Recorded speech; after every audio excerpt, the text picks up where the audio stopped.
Chat. The single most proud moment. There's a lot of them. I'm lucky to say that there's a lot of them. There's really, really, really, really proud the day I got my first gold record. For working with Public Enemy. I kid you not, I jumped up and down. I was like, yeah! I was just like so happy. The moment I got it, I picked up the phone, I called up Def Jam, and I was like, I need another one. It's like, we just gave you one. I was like, no, I'll buy another one. And they're like, why? I said, I have to give one to my mom and dad, because for years they supported me, and just at least I could show them, say, look, I did something. Very proud of that. But as an engineer and stuff like that, I think probably the highlights of my career were probably like the first Weezer record, going platinum and stuff like that, because that's the first record where I kind of pretty much did all the engineering work on, Yep. and nobody else could take credit for it. Certainly, the Bob Dylan thing, even though I mixed it to a DAT, and technically I screwed up, because I should have done it to a half-inch machine, but I did it to a DAT instead. I'm really proud of that though, because it goes to show you it's not the medium, it's the message. You can record, it's all about the song, it's all about the artist, and it doesn't make a difference what you recorded on. If it's a great song, it's always going to be a great song. The Beatles, the first two Beatles records are crappy sounding records. I'm sorry, I don't want to step on sacred cows, but technically they are amazingly flawed. But they're incredible records because it's the Beatles and the songs are really good. And when you get the chance to work with really great songwriters, your job is really, really easy. In fact, you can kind of coast almost because no matter what you do, the song is always going to come across. But obviously, if you do a really great job and you get really great sounds, it's just more icing on the cake. Yeah. It probably was. Most recently, it would probably have to be that one day I worked with Bob Dylan, because going in there, I was never a huge fan of Bob, and when the whole thing was over, and I just saw the way it worked, it was just it was like a tidal wave of education, how songs are made, and it's probably obviously the greatest artist I've ever worked with up until that point. And I've worked with a lot of really famous people before, but when I worked with Bob, it was just sort of like this is the real deal, and I'm in this moment now that not anybody else can lay claim to, and my name is on that record, and oh holy cow, I was proud, after the initial shock of realizing that this rough mix I did to a DAT, won an Oscar for Bob Dylan.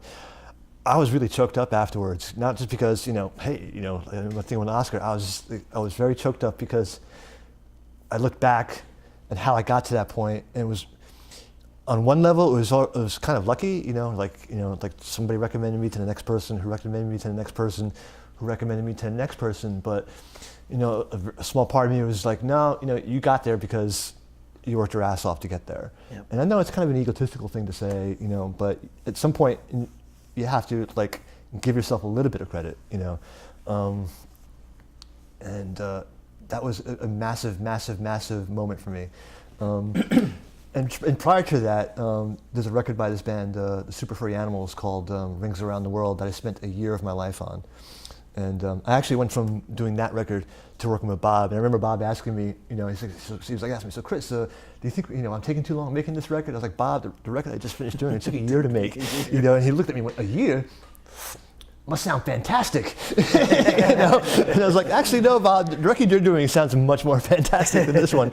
But the Furries record was great because I got nominated for a Q award. Q magazine is this British magazine. It's this really, I don't know if you guys have ever seen it. You can find it in the newsstands. But Q magazine is a really great, music journal. And I think it's better than Rolling Stone. The reviews are really good and blah blah blah. And then I get this phone call. It's like, yeah, you've been nominated as a producer of the year for the Super Furry Animals for Rings Around the World. I was like, wow, that's great. I was like, well, who else is nominated? Well, it's you, Nigel Godrich, Brian Eno, and I can't remember who the other person was, and I just shat my pants. I was like, you gotta be kidding me. And I got to go to I flew out to London, I got to go to the awards ceremony. It was a very it was kind of like the Golden Globes, they have like tables set up. It's not like an audience, it's all these little tables, they kind of serve food and everything. Yeah. And I'm sort of sitting there and I'm looking around and all of my idols are there. I mean, I'm not kidding you. Like every single one of them was there. Like there's Nigel Godrich sitting over there. I'm on the buffet line. I reach over to grab a beer, and like and I look over, and it's Kate Bush. You know, I turn around and I look around, and like there's David Gilmour. And then like I'm walking through, and like there's Johnny Rotten. And I turn around. I introduce myself to Nigel Godrich. I'm a huge fan of Radiohead, obviously, and stuff like that. I'm like, Nigel, you don't know me, but I'm Chris Schaub. And I'm like, oh man, great, love the record, blah blah blah. And I'm like, wow, Nigel thinks I did a really great record. And he looks over my shoulder. He said, Brian, I want to introduce you to Chris. I turn around, it's Brian Eno. And I'm like beside myself because I'm getting choked up about it now too, because in a way, if it weren't for Brian Eno and Robert Fripp, for that matter, I never would have became an engineer, because I remember hearing the old Robert Fripp Frippertronic solo records. I don't know if you guys ever heard that. These really cool, like you can do it now with a guitar pedal, with like one of those Line 6 guitar pedals where you kind of like loop, notes over themselves. You build like these sound collages. And Robert used to do it with like 2 reel-to-reel tape machines, and I figured out how to do it with 2 cassette decks, as a kid. I just sort of like worked on it. Because my brother showed me this diagram of how you set up, on the back of Ambient Music by Brian Eno, there's a diagram of the recording system that he used to generate all these soundscapes, and I became obsessed with it. I mean, I never left my room for like a month, just trying to figure out how to do this, And there I am, standing in this room with all these guys, that I loved, that I admired, and my name got tacked onto that list, I'm sorry, I'm getting kind of choked up about it, but that's kind of like when I realized, maybe I did do a good job, maybe we lost, obviously, Nigel Godrich got the nod, but man, just to be standing in that room with all those people, oh man, it was just incredible. It was one of the most exciting nights of my life, probably.